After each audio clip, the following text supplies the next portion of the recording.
الحمد لله رب العالمين والصلاة والسلام على أشرف الأنبياء والمرسلين وعلى آله وصحبه أجمعين. اللهم إني أسألك بنور وجه الله العظيم الذي ملأ بنعمة الله العظيم مقاما بمحمد الله العظيم.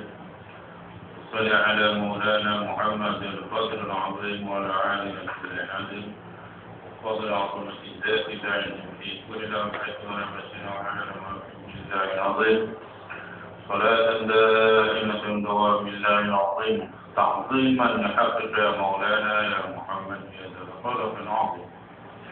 السلام عليه وعلى آله وصحبه ذلك واجمع بيني وبينه كما جمعت بين أخوي نفسي ظاهرا وباطنا يخلقا مسلما واجعل ربي وحد ذاتي من جميع الوجوه الدنيا والآخرة عظيم. ولا تستنك رمضان تعالى من الله بعظمه آمين يا رب العالمين. Surat 143 atas. Kita masih lagi membicarakan bab yang ke-26, bab Salis wal-Aidrun di tasydid zina, pada menyatakan sangat jahat berzina dan siksanya. Kata Abdullah, jika dihadkan orang berzina pada dunia, dihadkan dia pada akhirat dengan semeti pemukul daripada api neraka di hadapan 9 makhluk pada mauqif. Maknanya orang yang berzina bila tak dijatuhkan hukuman, mana had, jatuhkan hukuman orang yang berzina, bagi yang belum kahwin disebat 100 kali sebatan, yang dah berkahwin maka direjam sampai mati. Maknanya kalau yang belum kahwin dia berzina, maka dia akan dihad, jatuhkan hukuman 100 kali sebatan. Yang dah kahwin mana direjam sampai mati. Undang siapa tu? Undang Allah Subhanahu wa Ta'ala. Sebab apa Allah Ta'ala buat undang-undang macam tu? Sebab Allah yang jadikan manusia, dia tahulah apa yang baik untuk manusia, apa yang tidak baik untuk manusia. Dan apa yang baik, apa yang tak baik, Tuhan tahu. Jadi kita tak ada ubahlah hukum Allah. Maknanya bila Allah Ta'ala dah tetapkan hukum dia begitu, maka kita sebagai manusia tak sana sajalah. Dan kita tidak boleh nak mempertikaikan ataupun nak membantah hukum Allah Ta'ala. Sebab apa? Sebab dunia ni hak Allah. Dan kita sendiri pun Allah yang jadikan. Bukannya bapa kita jadikan kita, bukannya atuk kita jadikan kita, bukan moyang kita jadikan kita. Dan kalau kita ni dijadikan oleh bapa kita, senang. Maksudnya kita lah nak buat undang-undang macam mana. Tapi bapa kita pun Allah yang jadikan, atuk kita pun Allah yang jadikan, moyang kita pun Allah yang jadikan, semuanya Allah yang jadikan. Maka sebab itulah tak boleh pertikai hukum Allah. Maknanya kalau orang tu berzina, kemudiannya dia mati dalam keadaan tidak bertaubat. Dia berzina, kemudiannya tidak dia bertaubat. Dia mati dalam keadaan tidak bertaubat. Maka hukuman tetap akan dilaksanakan oleh Allah Subhanahu wa Ta'ala. Allah yang akan laksanakan hukuman. Ya? Bila? Besok. Pada mahsyar, di hadapan 9 makhluk pada mauqif. Dan mauqif tempat berhentilah mahsyar. Esok manusia dia akan berhimpun di padang mahsyar. Dia akan berhenti di situ, dia akan duduk situ. Kemudiannya dia akan dibicarakan. Skrin besar akan dipasang oleh Allah Ta'ala. Skrin besar. Sebab kita ni semua ada, jasad kita ni dia ada CD dia. Allah Ta'ala dia ada buat CD untuk kita. Kan? Allah Ta'ala punya teknologi lagi canggih daripada kita. Kan? Dia punya CD tu simpan ribu tahun, juta tahun pun dia tak kotak. Allah Ta'ala punya canggih dia simpan. Jadi besok dia pada mahsyar pakat tengok CD je. Pakat tengok tayangan. Setiap orang kita ni dia ada kisah dia daripada A sampai Z, daripada mula sampai lah nanti. Maka dia akan ditayangkan. Yang akan tengok besok siapa? Manusia lah. Kita lah semua tengok balik. Tengok aku tu. Aku. Baik ke jahat ke semuanya kita.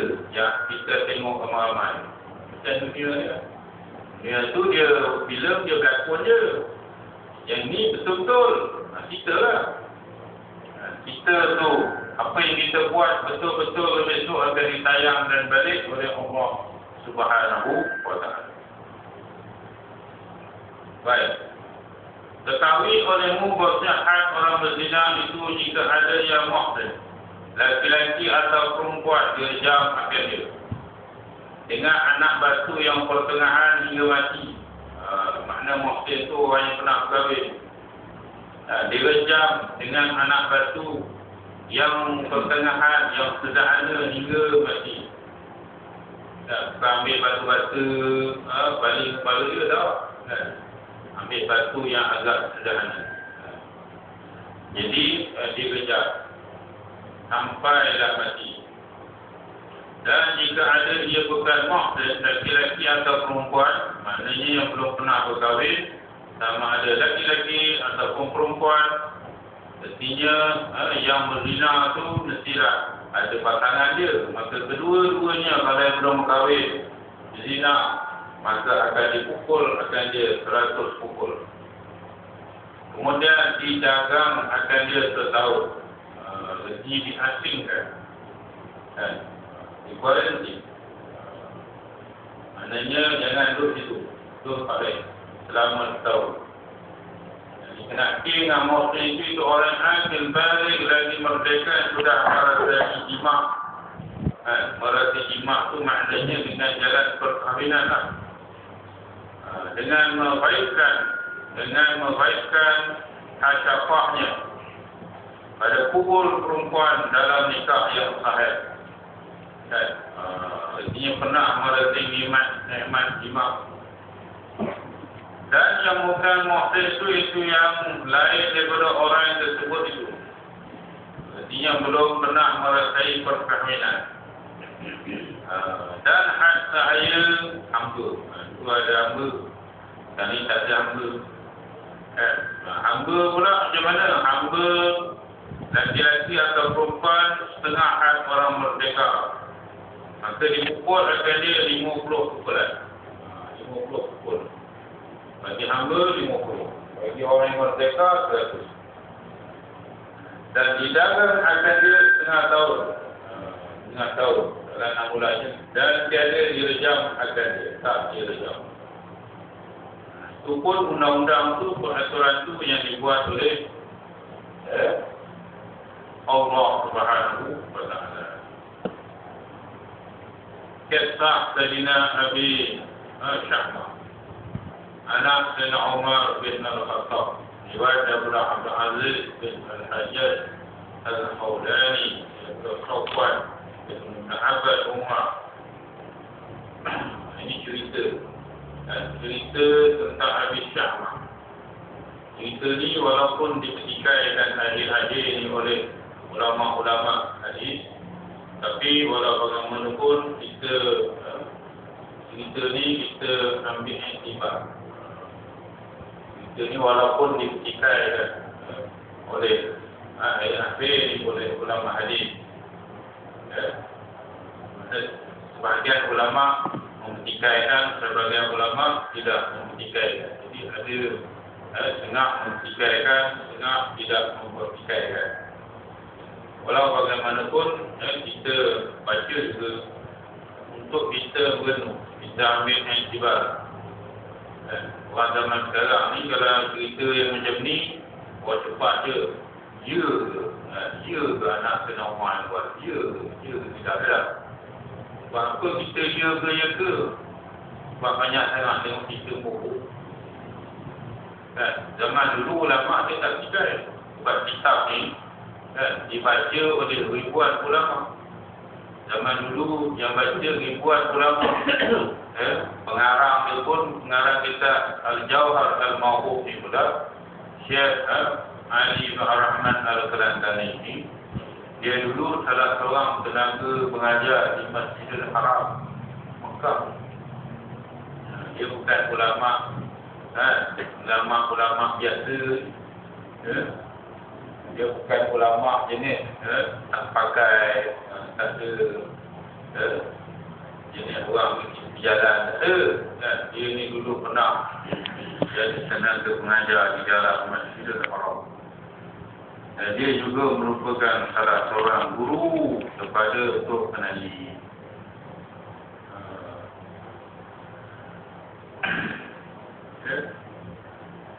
Dan dia juga kalau kita nak ambil kira lagi, dia juga keturunan daripada Rasulullah SAW, daripada Sayyidina Hussein. Lepas tu kita baca kitab ni, dia baca kitab Pak Habib juga kan? Kitab juga kitab Pak Habib. Cuma tak tahu nama Habib kita. Sebab Syekh Ali bin Rahman Al-Kelantan ini dia juga salah seorang turunan daripada Nabi SAW, turunan Sayyidina Hussein. Dia pun kira Habib juga lah kan? Kitab yang ditulis oleh Pak Habib. Kita baca ulama lagi. Sebab tu kata Imam Al-Ghazali dalam kitab dia dia kata kalau orang itu mempunyai kemuliaan keturunan, katalah dia mempunyai kemuliaan keturunan Quraisy. Quraisy itu hebat kan? Hebat. Tetapi kalau dia tidak mengambil agama dalam kehidupan dia, maka walaupun dia mempunyai keturunan, dia tu datang dari keturunan yang baik pun, dia tidak memberi apa-apa hati. Termasuklah keturunan Rasulullah. Kalau dia keturunan Rasulullah, jadi penyanyi, jadi pelakon, tak ada apa. Biasa je lah. Apa ke? Tapi kalau dia keturunan Rasulullah, dia jadi orang alim. Dia jadi pendakwah. Dia jadi orang yang ahli jihad. Maka terselah dan kehebatan. Itu maknanya kalau dia beragama, maka akan nyatalah kemuliaannya dengan keturunan itu. Sebab itu adalah apa yang dilakukan oleh Rasulullah. Saya lihat pada Rasulullah itu dia mulia bukan sebab dunia. Bukannya Rasulullah itu dia ada istana besar saja. Bukannya Rasulullah itu dia ada harta berjuta-juta, berbilion-bilion, tak ada. Nabi mana ada simpan duit? Nabi dia tak simpan duit. Kita simpan duit. Banyak, lambeng banyak. Lambeng ada, rumah pun ada banyak. Dan poket pun ada banyak. Komang-komang pun ada RM2. Tak bawa duit. Duit tak bawa. Tapi kat rumah ada banyak. Lambeng duit banyak. Tapi Rasulullah SAW tak ada. Tidak pernah Nabi SAW bermalam dan di rumahnya ada duit. Tak ada. Nabi dia tak ada. Malaikat kalau ada, dia telah sama ada dia terkah ataupun dia dah. Tak ada. Nabi dia bukan jenis orang simpan duit. Kupang ke, satu dinar, satu dirham ke. Tak ada. Itu Rasulullah. Kan? Sebab Rasulullah dia kata apa? Rezeki hari ni ya. Besok cari lain. Hari ni besok cari lain. Itu Rasulullah. Ya. Hidup juga. Kan? Dengan yakin kepada Allah Subhanahu Wa Taala hidup juga. Kan? Kita bini satu ni. Nabi SAW bini dia banyak. Sampai 9 orang. Sampai 11 orang. Kan?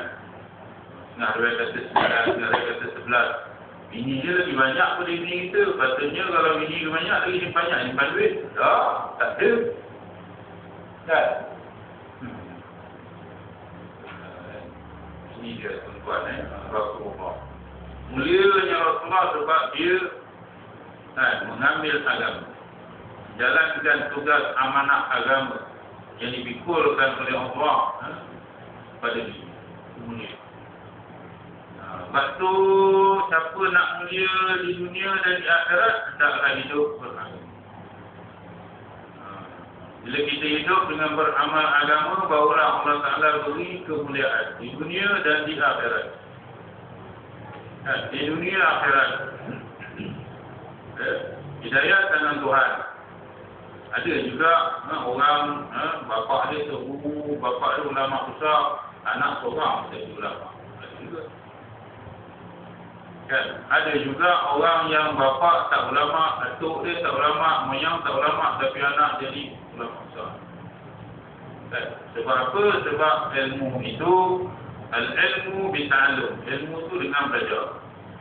Ilmu itu bukannya warisan. Oh, pak dia alim, anak tu pun jadi alim. Anak-anak jadi alim, tu boleh baca kitab.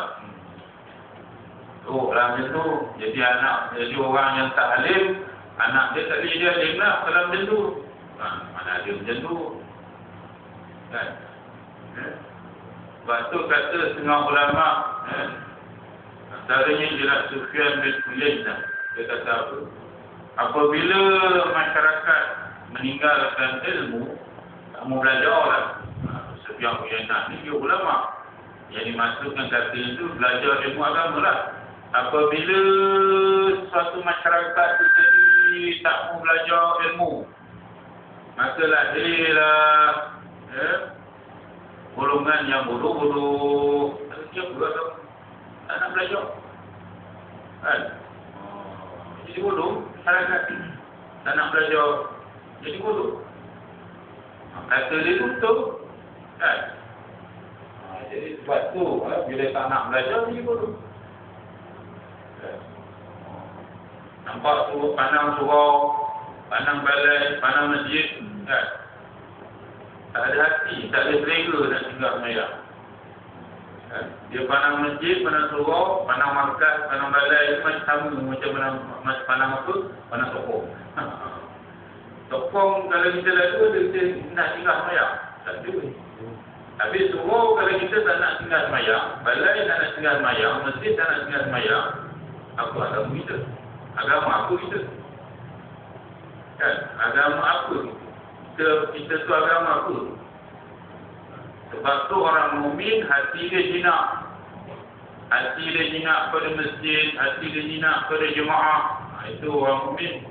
Tanda orang mukmin ni hati dia suka pada benda yang berjemaah. Sebab Allah Ta'ala tu dia rumah berjemaah. Allah Ta'ala tu dia bersama, membantu jemaah.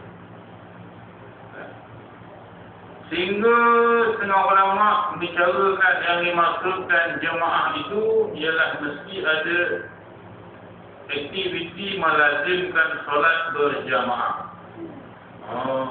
Jemaah itu mesti dia ada sembahyang jemaah. Kalau dia buat jemaah tapi tak ada sembahyang jemaah, itu bukan nama jemaah. Buat jemaah tapi tak ada sembahyang jemaah, artinya bukan jemaah. Itu kalau jemaah, ke jemaah bola, dia mana ada sembahyang jemaah, dia tak jadikan peraturan dia, siapa nak masuk sukan bola ni wajib sembahyang jemaah. Tak ada. Sebab dia bukan jemaah yang dimaksudkan oleh Allah. Dia cuma jemaah main sukan oleh Allah, kan? Jadi dia bukan.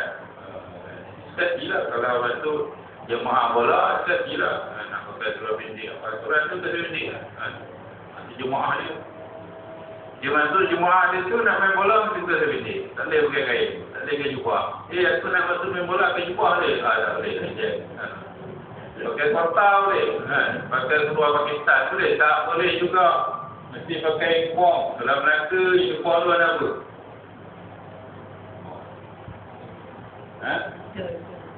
Melaka uniform bola warna apa tadi? Ya.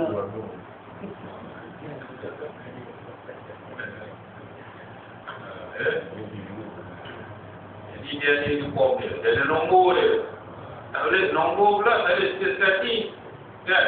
Aku nak pakai nombor ni lah. Tak boleh. Nombor pun dia ada. Engkau nombor ni. Kau jadi nombor ni. Jadi nombor ni. Ya. Tapi kalau kita jemaah, tak kisahlah. Datanglah solat berjemaah. Datanglah aktiviti berjemaah. Datanglah dengar kuliah berjemaah. Semua berjemaah. Ya. Maknanya berjamaah. Bila ada jamaah adalah keberkatan. Adalah rahmat daripada Allah Subhanahu wa taala. Sebab kita tak boleh pisahkan kehidupan kita daripada jemaah Islam. Lepas tu kalau buatlah apa pun aktiviti agama lah. Kalau kita ni tak kaitkan dengan jamaah, dengan fikrah jamaah, akhir sekali dia akan pergi jauh, nyimpang dia. Masa banyak kan? Banyak kan? Banyak kan? Akhir dia pergi seleweng, dia pergi jauh, nyimpang. Dia akan pergi kepada matlamat keduniaan semata. Kan? Orang dulu mengaji pondok 3 tahun, 4 tahun boleh khatam 10, 20 kitab, 30 kitab boleh mengaji. Orang sekarang buat pondok dah. Tapi 3 tahun dia kitab tak habis. 3 kitab pun tak habis, 3 tahun mengaji. Allah. Orang duduk pondok 1 hari mengaji, kadang-kadang ada berbelah-belah di kitab. Betul mengaji pondok. Ni tuan-tuan. Sebab tu Tok Guru dulu dia buat pondok. Tujuan dia bukan nak cari kemewahan, bukan nak cari kesenangan. Tok Guru dulu mana ada sini jadi kaya-kaya sebabkan mengajar pondok, tak ada. Hidup sederhana. Kan? Ada ke mu'alim Haji Wahid dulu pakai Mercedes? Tak ada. Pakai BMW tak ada. Kan? Pakai kereta pun ala kadar. Pakai pun sebab apa? Sebab kemudahan nak pergi mengajar. Betul ya? Bukannya nak pergi bersuka dia dengan kereta sudah. Tak, bukannya nak bermegah-megah dengan kenderaan je dah. Kereta pun kadang-kadang rotek pun tak sempat nak hidupkan. Mari tahan polis pun tengok mu'alim ke mu'alim. Tak apalah, mu'alim jalan je lah. Rotek mati si mu'alim jalan lah, tak apa. Mu'alim ni pasal jalan. Tak boleh pun tahu, ni orang tu bukan dia nak diploma. Kan? Dia pun bukan nak ganggu orang pun tak nak ganggu dia. Tak apalah. Kan? Ini dia buat Lepas tu, bila kita ni taat pada Allah, beribadat pada Allah, menjadi hamba yang takut pada Allah, maka makhluk pun jadi segan, jadi malu. Wali-wali Allah dulu-dulu ni tuan, dia tak payah nak istihad, dia wali tak payah. Orang tengok dia pun tahu dia wali. Tak payah cakap. Itu wali. Zaman sekarang ada, kita tengok orang ramai kita ada, itu wali jarang. Memang tak ada. Ataupun kita kata dia Allah.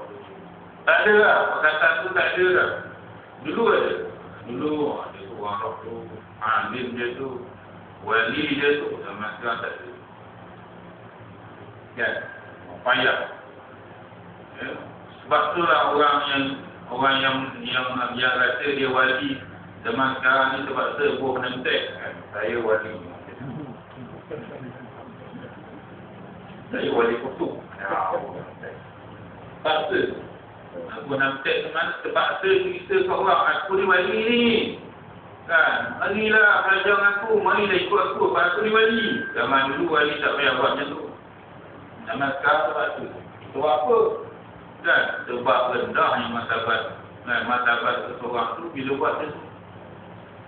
Kan, benda tu sebenarnya merendahkan martabat.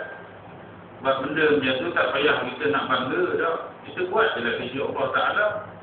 Dan tak perlu kita nak rasa hebat dengan perkara-perkara yang macam tu. Benda dunia lain. Benda dunia tak apa. Kan? Besar, ada nanti test dia. Kan? Ada nama dia, tak apa. Kan?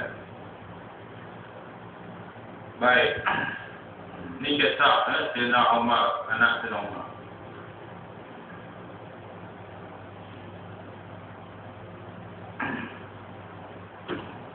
Ada bagi Umar Al-Khattab itu dua orang anak. Satu namanya Abdullah, satu lagi nama Ubaidullah.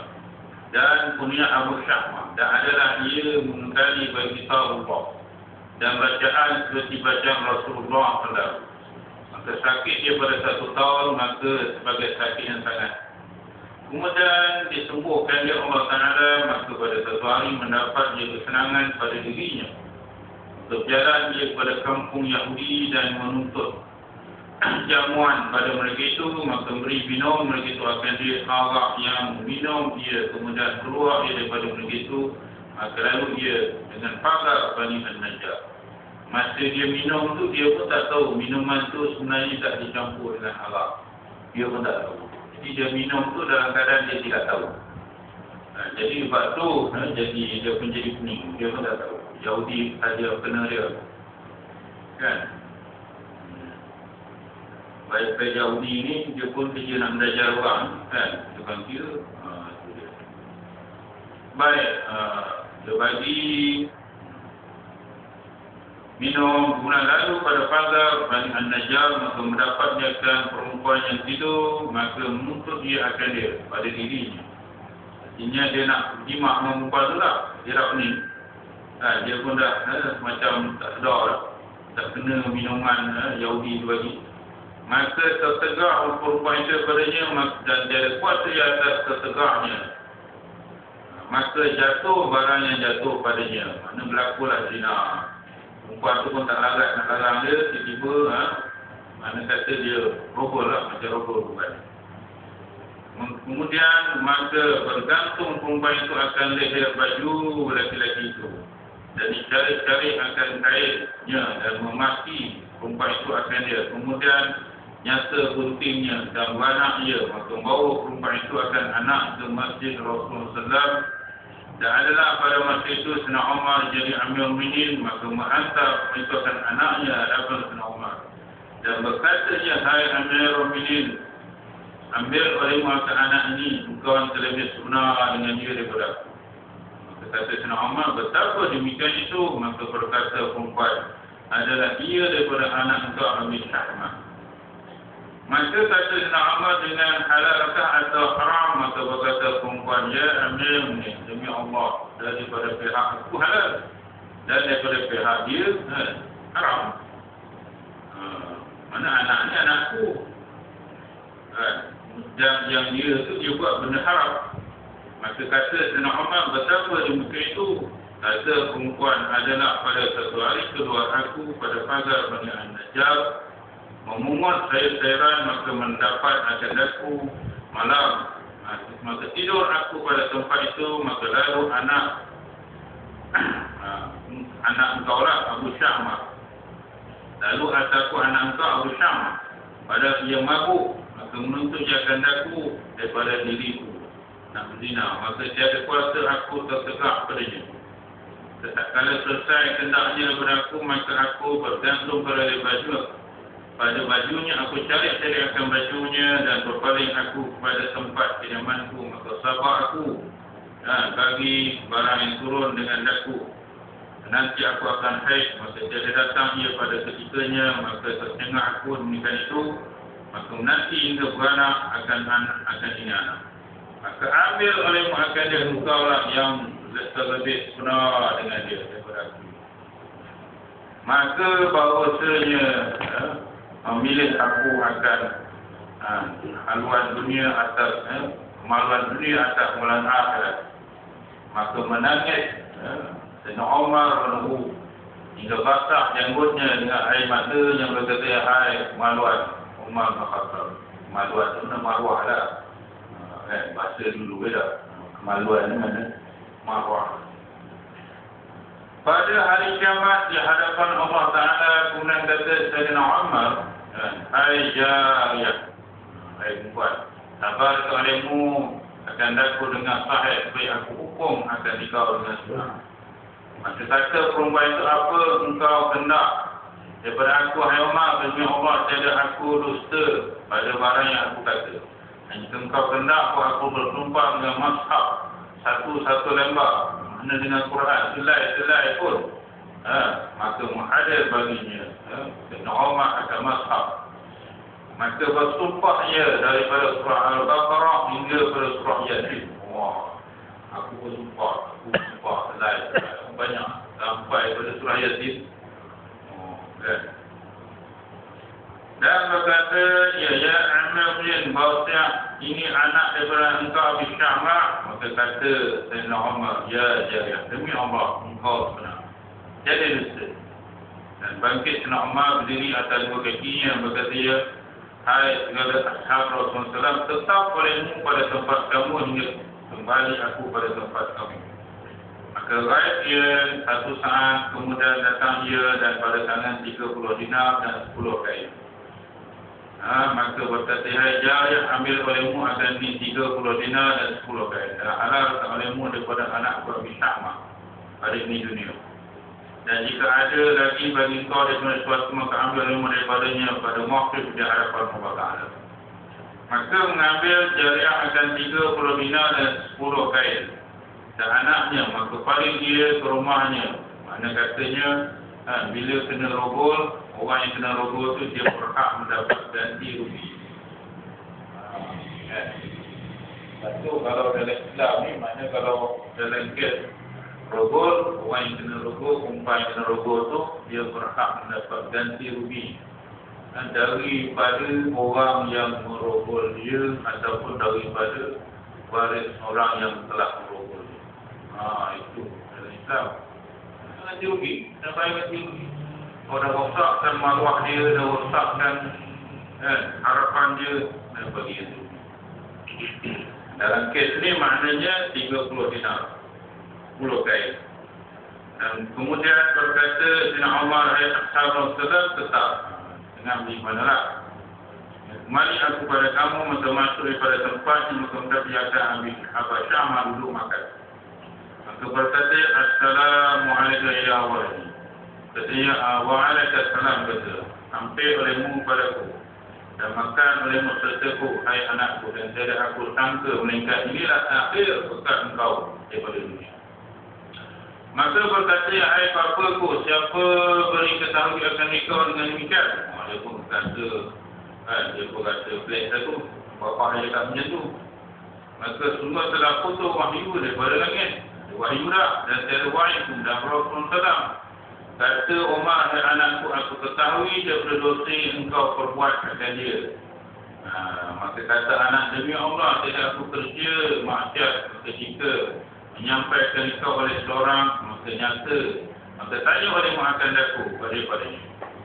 Maka bahawa tiada aku sembunyikan daripada engkau suatu, maka kata, ya hai anakku, sabar olehmu akan daku dengan sebenar. Tuhan yang melihat dia dan tiada dilihat akan dia, dan dia yang mempunyai silik yang tinggi. Tiadakah engkau pada suatu hari dengan tempat Yahudi? Maka beri minum mereka akan engkau Allah, kemudian keluar engkau daripada mereka itu, maka lalu engkau pada pagar Najjar, kemudian engkau akan perempuan yang tidur, maka menuntut engkau akan dia daripada dirinya dan tertegak ia, maka tiada kuasa ia atas tertegaknya. Tak kala selesai ajar engkau daripadanya, pada jima' dia secara haram, pada rogol dia, bergantung dia pada leher baju engkau dan mencari-cari akan baju engkau, dan memaki ia akan engkau, kemudian berpaling ia ke rumahnya, maka tak kala mendengar ia akan perkataan bapanya Amir Midin, menolak, menutup ia akan kepalanya, dia tutup kepala dia. malu ia daripada bapanya. Dia menjawab akan sesuatu. Maka berkata anakku berkata olehmu, maka jika benar engkau lepas engkau. Jika dusta engkau, binasa engkau. Maka berkata, hai bapaku, bukan itu daripada aku, tetapi telah menyesal aku sehingga menyesal. Maka berkata, hai anakku, tiada beri manfaat akan engkau menyesal kemudian daripada kerugian dan semuanya engkau anak ambil minin. Tiada kuasa seorang berkata bagi engkau suatu dan sungguh yang engkau hendak memalu akan daku antara segala sahabat Rasulullah. Maka lalu memegang ia akan tangan Bisyamah. Maka berkata, hai bapaku, ke mana engkau nak bawa pergi akan daku.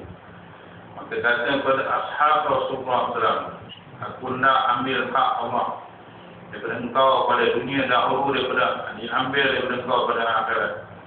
Maka berkata, ya hai bapaku, aku pohon dengan nama Allah Ta'ala, ambil olehmu akan hak daripada aku pada tempat ini dan dengan engkau kemalukan aku antara ashab Rasulullah SAW.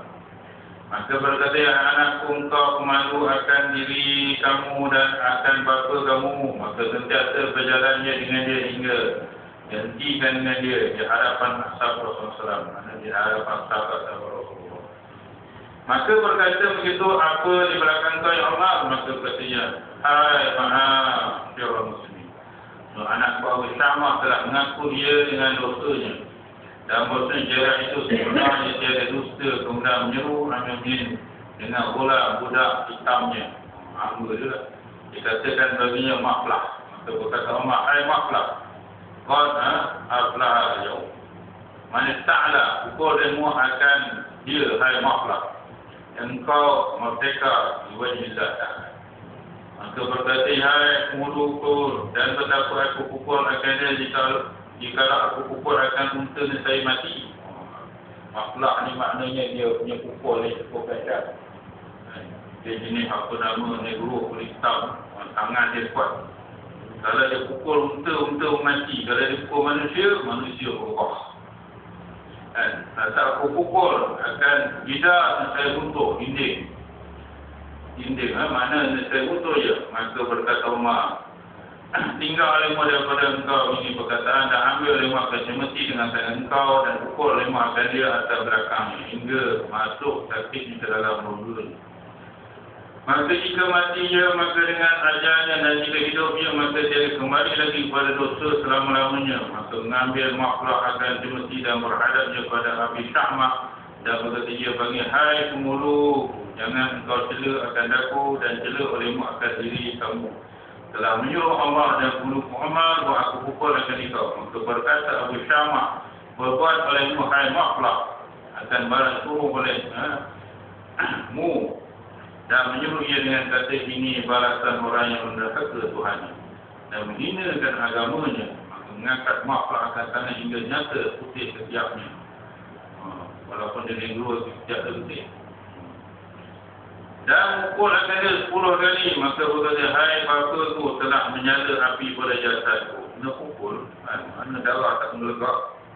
Maka berkata, hai anakku, bosnya pada jasad bapa engkau akan lebih panas daripada barang yang pada jasad engkau. Bapa engkau tu tengah lagi panas daripada engkau lagi. Umar tu dah lagi macam anak bakau lagi. Dengan perangai engkau, dengan perbuatan yang kau telah lakukan. Pada jasad engkau, pukul ilmu hai maaflah. Maka dipukul 20 kali. Maka berkata, ya hai bapaku, tinggal ilmu akan aku supaya aku mengambil kesenangan sedikit. Ada rehat sila sedikit. Maka berkata Umar, dia anakku, jika dapat kesenangan ahli neraka, ambil menuntut berita akan kesenangan nanti aku senangkan engkau. Pukul ilmu hai maaflah. Maka dipukulnya akan dia 30 kali. Maka berkata, ya hai bapaku, aku pohonkan engkau dengan nama Allah, tinggal olehmu akan aku supaya aku taubat. Maka berkata Umar, hai anakku, ambil selesai. Aku ambil, apabila selesai, aku ambil hak Allah Ta'ala pada engkau. Maka jika engkau kena, maka kembali olehmu pada umpama kejahatan itu. Maka bagi engkau umpama demikian itu. Pukul olehmu hai maaflah. Maka dipukulnya akan dia 40 kali. Maka berkata, hai bapaku, aku pohon akan engkau dengan nama Allah, beri minum akan aku air. Bagi dia minum air sikit, supaya aku sejukkan dengan dia panas pada hatiku. Maka berkata Umar, hai anakku, jika menuntut alih rasa akan air sejuk diberi minum, akan nanti aku beri minum. Akan dikau pukul oleh Muhammad pula, maka dipukulnya akan dia 50 pukul. Berkata dia, hai bapaku, aku pohonkan dikau dengan nama Allah kesian oleh makan aku. Maka kata Umar, anakku, jika aku kesian akan dikau pada dunia, jadi kesian, kesian akan dikau pada akhirat. Pukul oleh Muhammad pula, maka dipukul akan dia 60 pukul. Maka berkata, hai bapaku, peluk oleh makan aku. Macam-macam lah ni, dia cakap macam-macam. Dan aku peluk akan engkau dahulu daripada matiku. Maka kata Umar, jika hidup engkau, aku peluk akan engkau. Kalau engkau hidup, lepas aku pukul 100 kali, aku peluk engkau. Dan jika mati engkau, kita berjumpa pada hari akhirat. Atas sirat. Pukul oleh Muhammad pula, maka dipukul akan dia 70 kali pukul. Maka berkata, ya hai bapaku, saya telah turun dengan daku mati. Rasa nak mati dah ni. Maka kata Umar, hai anakku, apabila engkau lihat akan Rasul, maka kata lima baginya bahawa sebab aku Umar Khattab pukul akan aku hingga membunuh akan aku. Pukul oleh Muhammad pula, maka dipukul akan 80 pukul, kemudian mengangkat Abu Hasham akan kepala dan menyeru dia dengan tinggi-tinggi suaranya, ya ashab Rasul, kerana apa tiada kamu minta akan bapaku, oh maaf ia daripada aku. Maka berhadap daripada Umar dan kata beliau, ini tinggal olehmu daripada gula dan diri olehmu akan barang yang tinggal pada pukulnya. Maka berkata Umar, hai ashab Rasulullah, tidakkah kamu baca pada kitab Allah Al-Aziz, la ta'khudhukum bima rahbatun fi dinillah. Jangan mengambil akan kamu dengan keduanya oleh kasih yang pada pekerjaan agama Allah. Pukul oleh Muhammad pula, maka dipukulnya akan dia 90 pukul. Maka mengangkat bersama kepalanya dan menyuruh dia dengan tinggi suaranya. Berkata, Assalamualaikum ya ashab Rasulullah, salam widat, salam selamat tinggal, aku nak mati dah ni. Jadi kembali ke hari kiamat, maka menangis segala sahabat dan bagi salam. Dia nak mati itu, dia bagi Assalamualaikum dulu. Kena pukul, kena bandai. Berkata dia kan, Assalamualaikum ya ashab Rasulullah, salam widat. Jadi kembali ke hari kiamat, maka menangis segala sahabat dan menangis sangat. Maka berkata Umar, pukul oleh Muhammad pula barang yang tinggal daripada hak Allah Ta'ala, maka dipukul akan dia 100 pukul. Kemudian berkata Umar, hai maaflah, angkat olehmu akan semesti daripada anakku. Maka gerak olehmu akan dia, maka tiba-tiba sudah mati. Maka bangkit dari Umar atas dua kakinya dan menyuruh dia, hai segala muslimin, bahwa Abu Syamah sudah mati, Rabbul Ka'bah. Maka berhadap dengan muslimin dan bersegera pada tiap-tiap pihak yang tiap-tiap tempat hingga penuh masjid dengan manusia dan banyak menangis mereka itu. Dan datang ibunya menangis bercerita, berkata, ya kesenangan kau dan aku kirim akan dikau pada Tuhan yang jaga sia-sia padanya segala kekiriman. Kemudian Sayyidina Umar menangguhkan dia kepada tempatnya dan dimandikan, dikafankan, disalamkan dia, kemudian tersemayam dan daripada disemayam atasnya. Kita tengok tuan-tuan, cerita ni maknanya berlaku pada Sayyidina Umar.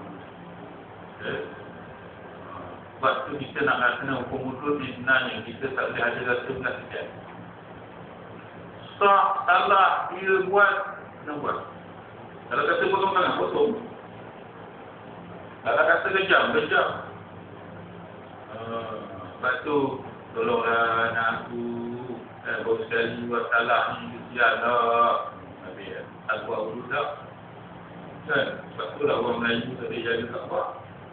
Kalau orang Melayu jaga Kaabah, bayanglah. Bagi aku lah, kan, aku nak cuma ajar suat, ambil lah. Bagi duit banyak lagi kan, orang tak boleh lah. Sebab tu Allah Ta'ala tak bagi orang Melayu jaga Kaabah. Nak laksana hudud ni pun pening. Sampai hari ni dia pening saja.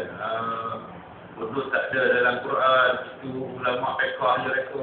Ulama' je reka. Pandai dia cakap. Dan besok dia jumpa Allah baru dia tahu. Dia duduk dekat mana. Kan?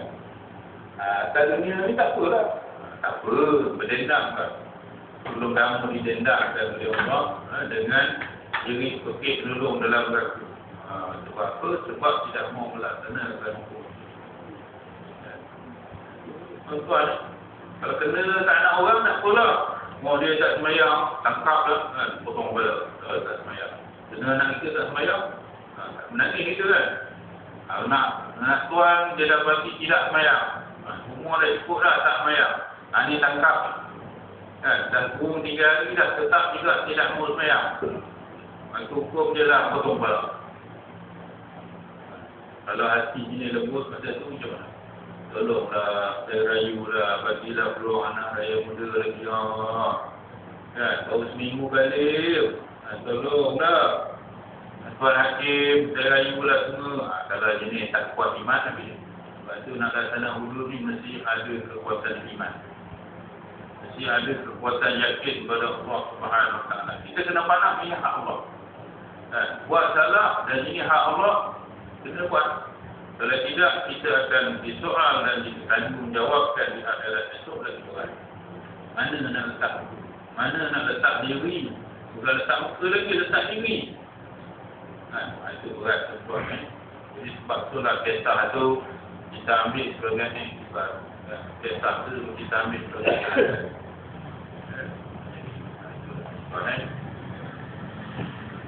Bismillahirrahmanirrahim. Alhamdulillahirabbil alamin. Wassalamu alaikum warahmatullahi wabarakatuh. Allahumma faqihna fid-din wa 'allimna ta'wilahu wa nasta'inu Allahumma arzuqna fahma nabiyyina Allahumma salli ala Muhammad wa sallallahu ala sayyidina Muhammad wa ala alihi wa sallam. Alhamdulillahi rabbil alamin.